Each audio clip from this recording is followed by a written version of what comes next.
بسم اللہ الرحمن الرحیم۔ علم پر عمل نہ کرنے کی بہت سی وعیدیں ہیں۔ حضرت ابو ہریرہ رضی اللہ تعالیٰ عنہ سے مروی ہے، نبی پاک صلی اللہ علیہ وآلہ وسلم نے ارشاد فرمایا، قیامت کے دن لوگوں میں سب سے زیادہ سخت عذاب پانے والا وہ عالم ہوگا جسے اس کے علم نے کوئی نفع نہ دیا۔ استغفر اللہ۔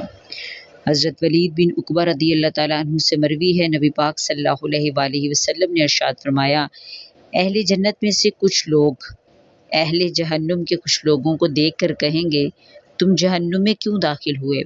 حالانکہ ہم جنت میں اسی علم کے ذریعے داخل ہوئے ہیں جو ہم نے تم سے ہی سیکھا تھا۔ وہ کہیں گے، ہم جو کہتے تھے وہ کرتے نہیں تھے۔ استغفر اللہ۔ حضرت حذیفہ رضی اللہ تعالیٰ عنہ سے مروی ہے، نبی پاک صلی اللہ علیہ وآلہ وسلم نے ارشاد فرمایا، اس شخص کے لیے ہلاکت ہے جو علم حاصل نہ کرے، اور اس آدمی کے لیے بھی ہلاکت ہے جو علم حاصل کرے اور پھر اس پر عمل نہ کرے۔ استغفر اللہ۔